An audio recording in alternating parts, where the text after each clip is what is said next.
Coming up, we are going to talk about the reality of visiting Universal Orlando if you're not a thrill ride person. I guess is the best way to put it. If you're not a thrill seeker out there. So we've got that information for you next. From the Bob Varley Studio in Orlando, Florida, this is the Universal edition of the Diz Unplugged.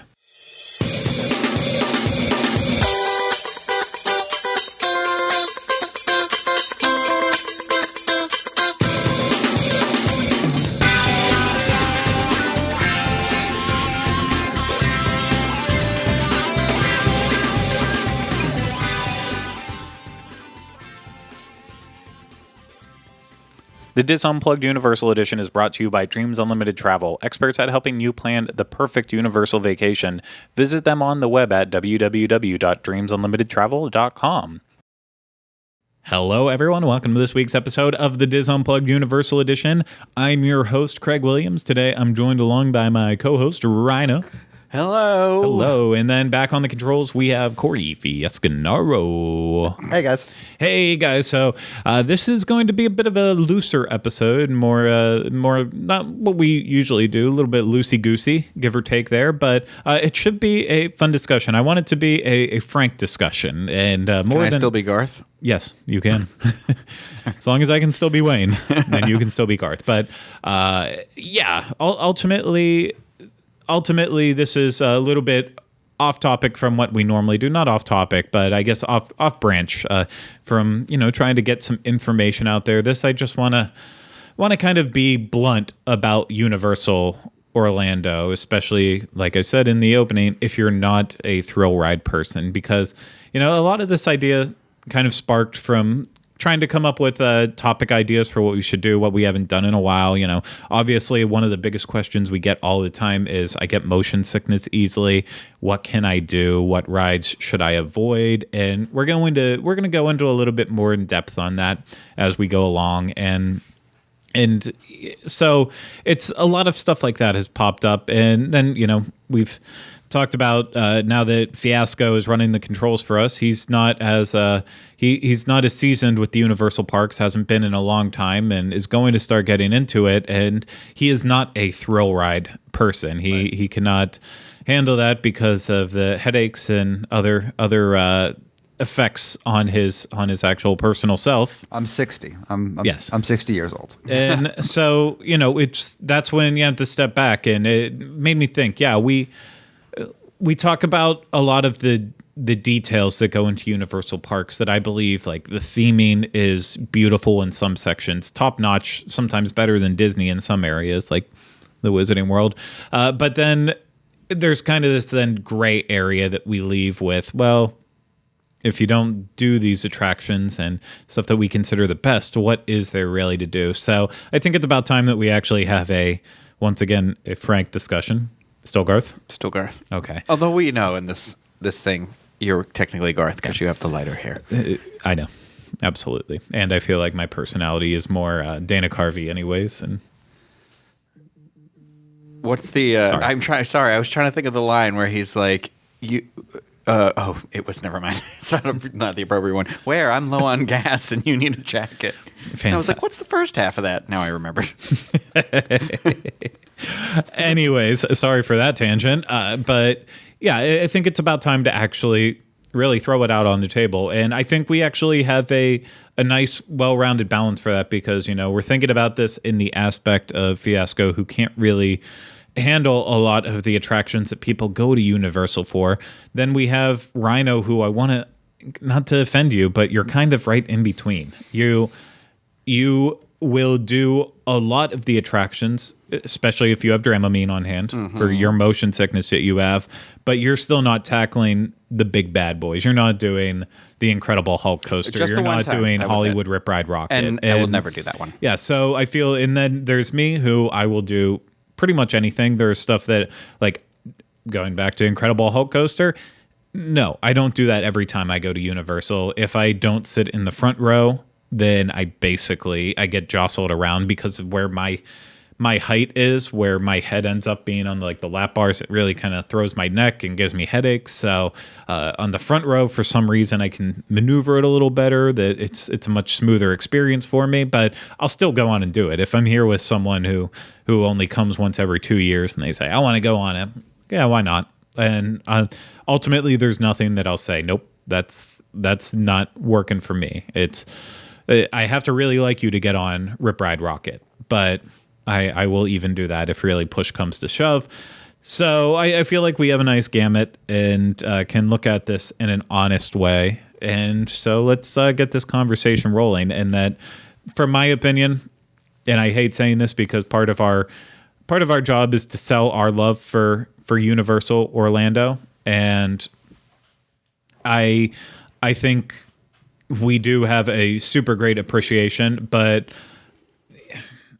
ultimately, the more I've thought about it in recent times, I'm not quite sure how awesome Universal truly is for people who aren't thrill seekers. And I don't want to use that as a reason to say why you shouldn't go, but I think it's also something you have to step back and think about. You're investing your money into this product. Will there be enough to get out of it? And I hope by the end of this, you can decide by yourself if there's enough. But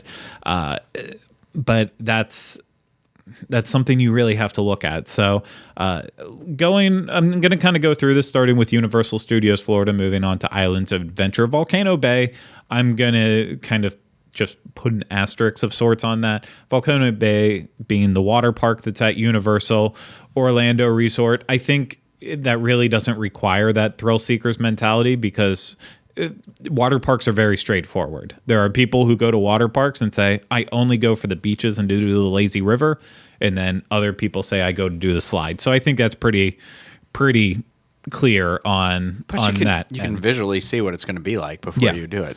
But it's really like, I feel I don't want to like break it down to that dichotomy of there's two people. There's lazy river people and then there's water slide people. But it kind of went through the invisible tube, the tube at the top of the mountain. I did. I went through that other tube and I hated it. I hope Just to one the two tubes. I hope to one day get back to all the tubes at Volcano Bay. I was like, what one is the one that is easiest for everyone? They're like, this one, and I hated it. Oh, that was painful. Yeah, it was. It hurt me. And I understand why they put the weight limit in after, because I feel like afterwards, I feel like I was banging around in there, and that probably had a lot to do with it. But I'm working on that. So, recent goal, my smart scale is no longer telling me that I'm obese. Now it's just saying I'm overweight. So nothing like owning a scale that makes you feel terrible about yourself. Because when you look at the number, when you step on the scale and it goes, get off me. I always look at a scale and I'm like, you know what? That's not bad. I'm happy with that weight. And then as soon as it says in big red letters, obese, it's like, I don't know. Maybe I just carry my weight well, but maybe I'm too far. just buff. But anyways, yeah, I feel like with Volcano Bay, that's easier to really make decisions. You either are a water slide person or you're not. But with the theme parks, it's a little bit more intricate. So let's start at Universal Studios Florida. Let's go over the attractions and shows. I want to include both of those in there that I feel like are more on the milder side. But also, as we go along, we'll say whether or not they're actually worth it. So you have something like, going in alphabetical order, Animal Actors. It is a very dated show. I taught you know how. I know I still haven't done it, and it has to do with not that they're abusing animals, but I just don't like the idea that these animals are just kept there for a show, and it's not. But there's a corgi, and every time I walk by it, I kind of get sad because I think that corgi doesn't go home to a house at the end of the night. He sleeps in a cage somewhere back there. I just feel like the concept is dated. That's why I don't like it. And so to me, it's not a big drive. One of the street shows that they have, Beat Builders, which drives me nuts every time. This is in the San Francisco area, right across the street from Fast and Furious Supercharged, and it is these maniacal people who climb on construction crews and just start drumming, and to me it's obnoxious, but it is something you could if you enjoy live entertainment, maybe you'll enjoy it. I feel like this. If you're a fan of Stomp, you'll probably like it. I feel like if you're a young boy who likes to just beat on everything and hear loud noises, it's probably for you. But not a huge draw. The Blues Brothers show happening in New York. I do actually enjoy this one. I enjoy it too. They're great performers.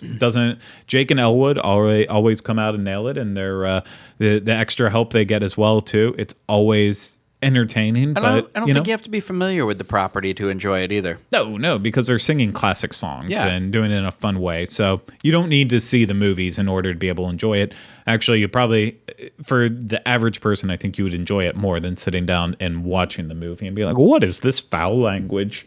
Why is Princess Leia popping up with a gun? Spoiler. If you haven't seen it. But then another phenomenal show, still going in alphabetical order here. Celestina Warbeck and the Banshees in the Wizarding World of Harry Potter, the most talented singer in the Wizarding World, just getting up there belting. A very, very awesome show. When we talk about entertainment that rivals anything you would see at Disney, I feel like Celestina is above and beyond what happens most at Walt Disney World, and I even go as far to say it's more Disneyland entertainment value to me. It's that level of talent they find for people. It's consistent too. Yes. And for the toddlers out there, they have Curious George Goes to Town. It sounds such a weird name. I didn't know that's what its full name was called. Curious George Goes to Town. That sounds like a warning video. And this is a playground for kids with some fun interactive elements, a little bit of water, a little bit of they've got the ball guns in there that you can shoot little kids with, but I don't recommend if you're an adult without kids going in here because you can't handle thrill rides and start shooting little kids with foam balls. That's sir, weird. Which one's yours? Which one's yours, sir? Sir? Yeah, don't do that. But and also keeping in line with Woody Woodpecker's Kid Zone, you also have A Day in the Park with Barney. Stop over and see Mr. Peekaboo. Yeah, which is one that Ryno and I have done multiple times as adults without kids going into Universal. And man, did we feel awkward. Yeah. Oh, you know what? You got young kids? You guys want to get up with your kids? You want to get up with your kids? We don't have any. Yeah, but adults who aren't thrill seekers, don't go walking into Barney saying, I can only do the shows. You don't want to do this show. You will feel terrible about yourself. I'm going to include this next one in on this list because of the caveat in there, and that's Despicable Me, Minion, Mayhem. Only for non-thrill seekers if you are doing the stationary seating that they have in there. I still don't think the regular version of the show is I thought they stopped the movement. Oh, no, they got rid of the 3D. Yes, they got rid of the 3D. That's what it was. But still, I feel like a lot of people who don't like to get jostled around, it's still not great. To me, it borders on that line of thrilling and not thrilling. But I feel like for the sake of this conversation, if you're considering yourself not a thrill seeker, then any type of simulator is kind of out of the running in there. I don't know. It's so little movement that I don't know. Think about what we know with Fiasco, though. Again, not to point it out, but I'm sorry. I've only done it once, and it's been years because it usually is very popular because it's toward the front of the park. So it's kind of like. Is there any simulator that you can handle? Yes. So as a perspective, like look at Disney World. Flight of Passage, I'm usually perfectly fine on, depending the day. But Star Tours always kicks my butt. And similar to Universal, I remember, because the last time I went was about 4 years ago to do the rides. And this was post-Navy as well, and I had my migraines and everything going on. I could not do Simpsons. But I remember... Yeah, but everybody I know struggles with Simpsons. It's a tough one. But I remember I thought Spider-Man was like the best ride ever. Okay, all right. So you need a level of smoothness then. Yep. Yeah. And for that, I wouldn't... Like, this technology at Despicable Me, Minion, Mayhem is nothing... It's not new. This is going back to the Hanna-Barbera days. Yeah, right. So it's... While I'm sure they've upgraded once it went to Jimmy Neutron and then Despicable Me, it still jostles you. It's that type of simulator. So I'm going to go ahead and say if you're a moderate thrill seeker, then you can handle it. If you're a non-thrill seeker, avoid it. Ask for stationary seating. Or ask for stationary seating. And you can still enjoy the show. You can enjoy the pre-shows, which are a lot of fun, a lot of humor in there, but won't jostle you around a lot. And then one that I think is definitely the entire selling point of non-thrill rides at Universal Studios Florida. It's the classic attraction that is there, one of only 2 opening day attractions, and that's E.T. Adventure. Oh, yeah. I mean, love E.T. if I went with a non-thrill seeker, it's the first thing I would take them on, and I would recommend it at least once every hour. Yeah. Just like, well, why don't we go back to E.T.? You know, I did it. I did it last week, and Botanicus came out, and everything was working. It was great. I was really happy we did it. Good. And then going on the next one that I also kind of put in a maybe column, definitely for the moderate thrills, Fast and Furious Supercharged. It does have a little back and forth jostle to it. Not a ton. Not like in an extreme level, but ultimately the question you have to ask yourself is, do I want to sit through Fast and Furious Supercharged? And I think a lot of people will answer no to that. So, but I think a lot of non-thrill seekers could get away with it, but it's right there on that line. Unless you are a diehard Fast and Furious fan, just don't do it. So I remember an attraction. It was Twister. Yes, that's long Twister's gone? gone. Yeah, that's where Race Through New York starring Jimmy Fallon is. That will not be on the list for non-thrill seekers. It is the queue would be. The queue is perfect, but while it's a simulator ride, it is also not a very. It's not a well done simulator. It's not, in my opinion, it could have been a lot smoother, a lot less jostling around. But another show, Fear Factor Live. Maybe fear won't be a factor for you. If you're participating in the show, then it's definitely for thrill seekers in a way. But if you're sitting there watching, I think you'll be fine. Does Joe show up at all? Joe Rogan, I believe, is busy hosting his podcast. Yeah. So I mean, I'll have to check in from time to time. Maybe one day just have a random Joe Rogan spotting. But didn't someone else take over that show eventually too when they moved it to MTV for like a brief period? I don't know, because then they had the anniversary, and he came back for the anniversary. That is true. I know that they had some legal issues with, like, usually on the second round of Fear Factor in the middle, there was always like an eating thing where they had to like go in like a tank with scorpions or something, and they started to have some legal issues with what they were having people do. I heard Joe talk about it on his show, and that was when he was still there. So I don't know what happened with that, but Interesting. I've never listened to a show. Maybe I will one day. It's good. I'd listened to the episode where you had Pauly Shore on it. Yeah, this is a rabbit hole I get into sometimes. It was post our Encino Man conversation, actually. That makes sense then. You know that one time when we were flying back from California, Pauly Shore was on the same plane as us, right? Yeah. It was 100% because I went back to check his social media after, and he was doing a show in Orlando. Yep. Yeah. Man, what the heck? You were there. I know, but I didn't believe you guys. Oh. Well, you know what they say about believing. You know what Josh Groban says about it. Believing. Sure. Why not? Moving on with the list. We spent way too much time on Fear Factor and Pauly Shore. Pauly Shore. Again, look for our Pauly Shore podcast coming later on the Diz Unplugged podcast network. Then moving on, again, not for mostly for kids. Hopefully, mostly just for kids. You have Fievel's Playland and Woody Woodpecker's Kid Zone. Another playground. There is the water slide that technically adults can go on, and you see them go on it usually after having a couple drinks put into their system, but primarily for kids. But non-thrills there for sure. The next thing I will say on the list is definitely a highlight. Of course, you need a 2-park pass for it, and that is the Hogwarts Express. And this is definitely a slow-moving form of transportation that is an attraction in itself. As we've talked about, the only issue you can really come up with this is motion sickness. You can kind of get that weird feeling when you're looking at the screen if you're sitting too close to it. I think, just try and sit toward the door. Yeah, but in terms of thrills, there is no thrills on this thing. No. The only thrill is when the Dementors come after you. The Dementors sucking the good time out of the air everywhere. Exactly. It's got a...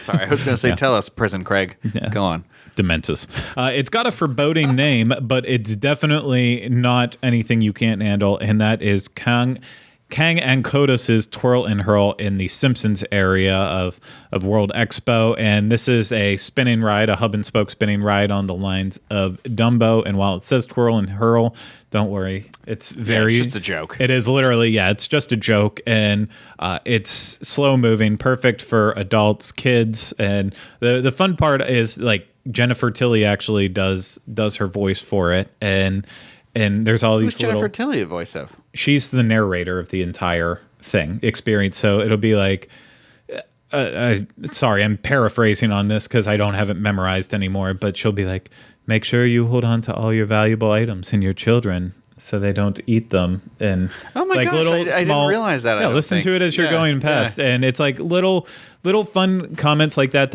adults will find humorous, but kids also, like, they won't pay attention to it, but adds a little extra humor into it. I think that ride's hilarious. I think if you're really paying attention, because I think it's actually banking on people not paying attention, I think. And so it's funny. Exactly. So another show happening in New York, you have the Marilyn Monroe show, and so again, obviously not a thrill unless seeing Marilyn Monroe gets that heart beaten. Then maybe it's a little bit of a thrill, but other than that, it's a show for you. Then we have, back in the Wizarding World of Harry Potter Diagon Alley, you have the Ollivander's Wand Experience, which is an interactive show. I'm skipping some that I believe are for thrill seekers. Ah, gotcha. Okay. So, then I'll go back and list them at the end. But Ollivander's is a interactive show where you could be chosen, just like in the Harry Potter movies, to find out which wand is yours. And even if you're not chosen, it's still fun to stand in the room and watch it all happening, because it literally is like you're transported into the movie and no thrills involved on it. And another. Sorry, I'm getting freaking phone blown up so much here. Apologize. Should have put it on. I said frickin' phone. Yeah, okay. I was going to say, you probably want to be clear that you're doing the Joe Pesci in Home Alone and not the Joe Pesci in every other movie he's ever been in. That is a good point. I shouldn't have said frickin' anyways. I apologize for it. It's just when we're recording these shows and the vibrating keeps happening. It's happening to my phone too. It's just spam. Yes. What are we in? Hawaii? Jeez. Terrible joke. I do love spam. But I would say it's another movie-ish. It is a movie, so I shouldn't really beat around the bush on it. Movie. Shrek 4D is another experience that you can have. It does have also stationary seating if you don't want it. I don't think it's really thrilling if you're just sitting in the regular seats, but you do have stationary as well too if you want it. You have the awful acapella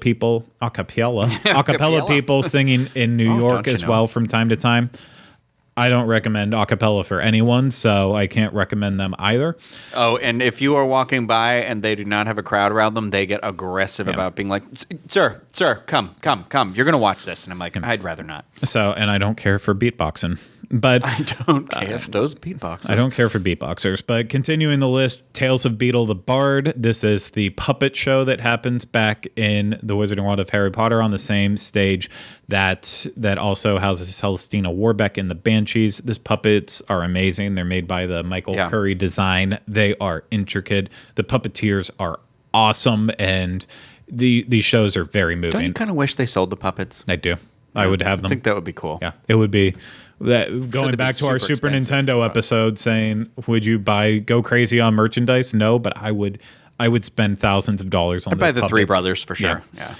But I'm a weirdo like that, so definitely recommend that. Also, the Universal Orlando Horror Makeup Show, which is the other attraction that has been there since opening day. It is just a show that showcases horror movies, how they're made, a little bit of surprises along the way, but no thrills happening there for sure, unless seeing those scary movies get your heart a-fluttering. The nighttime show that happens on the lagoon, the Cinematic Celebration, of course, no thrills on there. It's just a nighttime show. And mentioning too, along the same lines with entertainment, you have the Superstar Parade, which rolls through the streets, and no thrills there. You're just in there watching a parade. So it seems like a long list there of a lot of stuff that's not for thrill seekers. So the stuff that I would considering for thrill seekers in a way, I guess Woody Woodpecker's Nut House Coaster. It's Barnstormer style, kid friendly. So a lot of people can get away with it, but for some people, they would also consider that to be too thrilling. Talking about Kathy Warling. She would not do that. No. So that's one. Transformers, the ride 3D.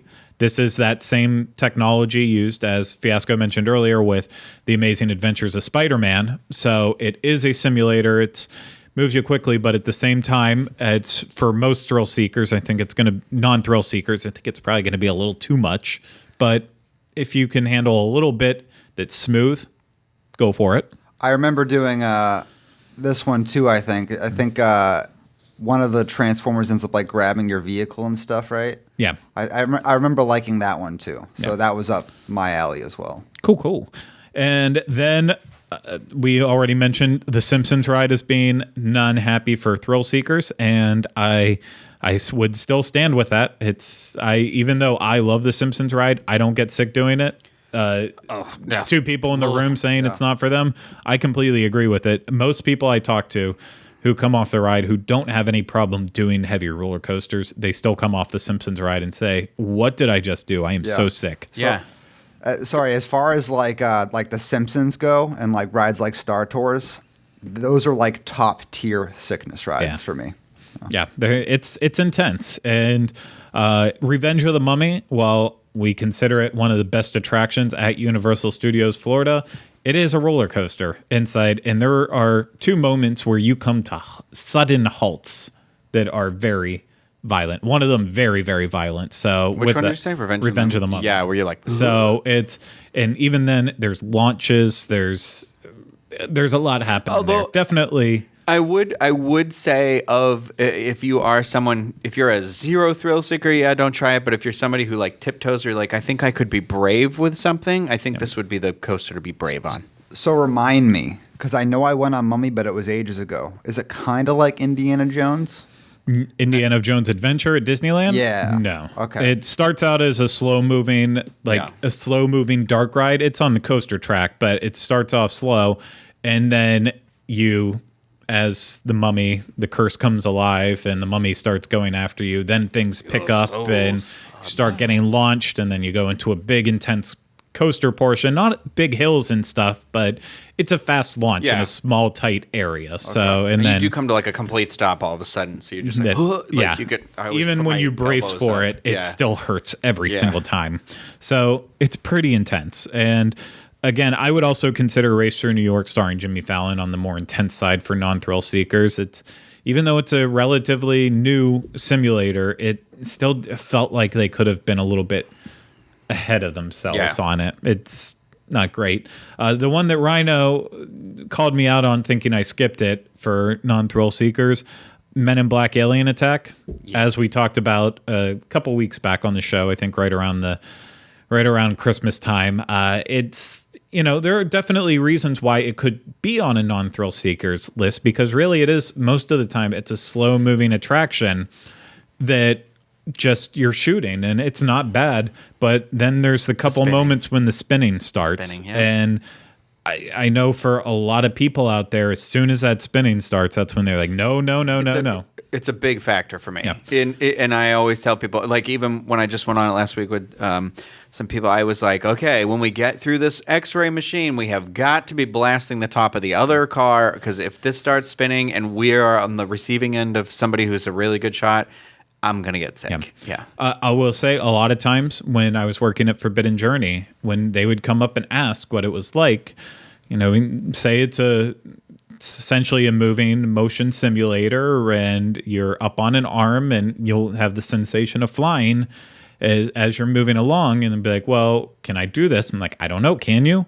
And be like, well, what have you done today? And a lot of times they'd say Spider-Man. And we're like, okay, well, it's kind of the same motions as Spider-Man in a way, but no spinning. And as soon as you say no spinning, that's where you get them. And they're like, oh, sold. Yeah. I didn't. So just based on my time there, because of the spinning. Yeah, but they calm that down a lot. And good. Okay. So yeah, when it comes to the spinning, like I know that's a big sell-off from people. So while Men in Black, for the most part, I feel like as non-thrill seekers, if you can't handle spinning, don't risk it.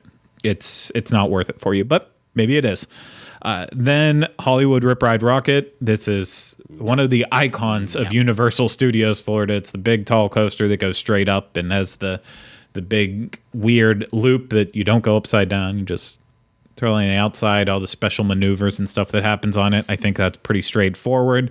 Harry Potter and the Escape from Gringotts, a blend of a motion simulator and a roller coaster. I think that's says it straightforward enough. Yes, it's Potter and you want to do Potter stuff, but it's not for thrill seekers.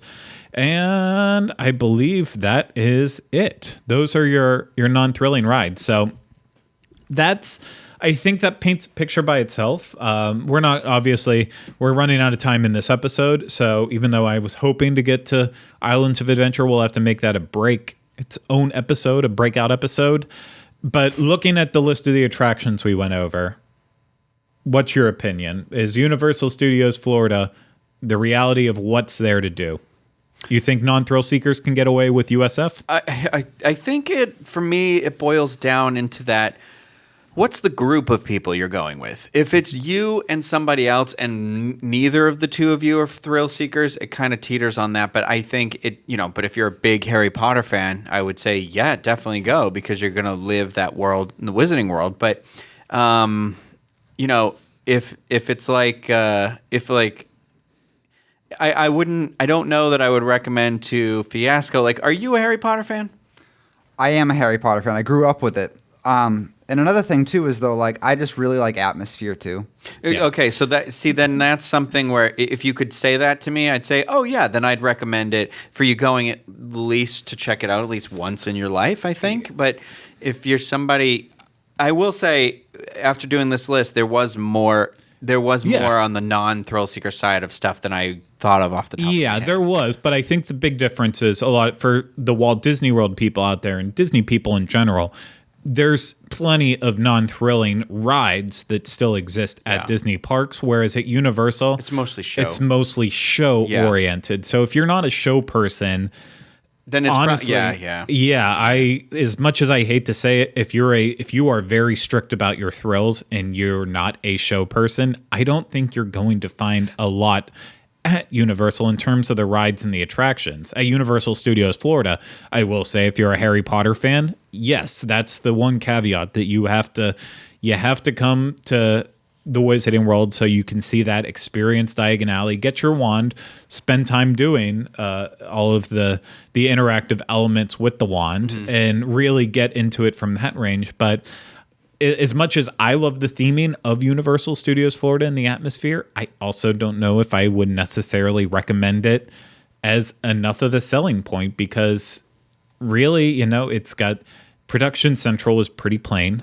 Hollywood is just this short portion that doesn't have a lot of heart to it. New York is very in-depth and detailed, but still, like it feels like it's why they were so easy to rip away the streets of America from Hollywood studios because that entire premise if you remove Harry Potter out of that park, it kind of all looks the same. Yeah. That's a nice way of I was trying to get at it. Yeah. Clearly I get that it's different cities, but it's kind of one of those where it's like I don't think it's quite has that effect on the atmosphere. It was designed literally to be able to use as a backlot, so that's why when you're watching Creed's My Sacrifice music video, and he's rowboating through the streets of New York, that's why it can be filmed like that and feel that way. But in terms of 2020, is this impressive anymore? I don't know if it's enough, even though I feel like when I'm in like New York especially, feel like I'm pulled into that area, but I'm also a different level of geek than other people, so I don't know if it's perfect for the average person. Dining, there's a lot to be desired inside the park, so if you're like, well, I'm a foodie, can I get enough out of it? I think at City Walk, but not inside the park, maybe. You have Today Cafe. So, Today Cafe. I always forget about that. And the Harry Potter stuff. And the Leaky Cauldron is fantastic food. Yeah. Obviously, being able to get the ice cream at best ice cream in Florida. At Florian Fortescue's is incredible, and all the beers and other drinks. Simpsons, even though it's basic theme park food, it's just that extra level of grease they put in and the atmosphere. And I've had multiple people tell me that we should really give Monsters Barbecue another chance because it's actually better than what we had when we went. We just had an off experience. So maybe on the foodie side, there's enough. And I don't remember any of the in-theme park food that I ate, but I've been back recently to City Walk. And the first thing that kind of really impressed me was the prices of the food at the restaurants aren't anywhere like Disney prices. It's like basically just off-site restaurant prices. Yeah, exactly. So, and it was still I ate at Big Fire and I loved it. Good. Yeah. So it's really tough here. I'm on the line with what I would say. Like Lance Bass. My recommendation. No, I've never watched that movie. Sure. That was the movie, right? Yeah. Okay. Sure yeah, I've was. never watched it. I have not. But yeah, it's right on the edge there. I think ultimately food in the Wizarding World theming might be enough to pull you in, but if you don't like shows and you don't like thrills, I'd probably say Universal Studios Florida is not the park for you. What's your final take, Ryno? No, I think I would agree, especially if you're saying like, well, I could leave, I could take or leave Harry Potter. Yeah. I'd kind of be like, because I think other than Wizarding World and Springfield, there's not a lot of diversity in the atmosphere around Universal. I think that if you're in a group of people who are going to do rides and you're going to be a bag holder, I think you'll be okay. Because I also, for me, it's like vicariously being like, oh, did you like it? Oh, that's great. And then we'll stop and have this beer, like you said. So it's kind of, I think, look at your company and then think about it that way.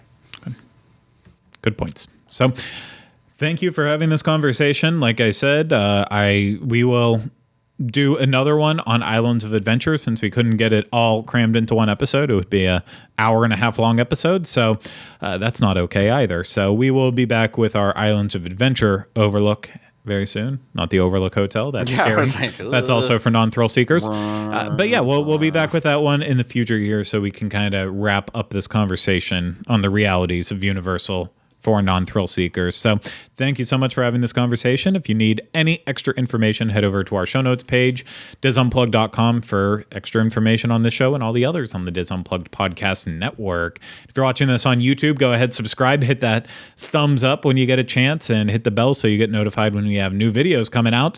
And also with that, leave us comments and questions down below. We will answer those very soon.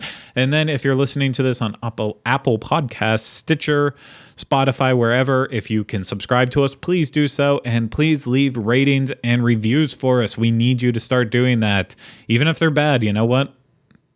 Well, don't do that if they're bad. Positive. Leave positive ones, or positive criticism towards us. That's always the best too. So go ahead and do that. But thank you so much, guys, for having this conversation with me. Thank you, everyone out there, for listening and watching. We hope you enjoyed it. We'll be back with you next week for another episode of the Dis Unplugged Universal Edition. But until then, remember, we still haven't changed the name.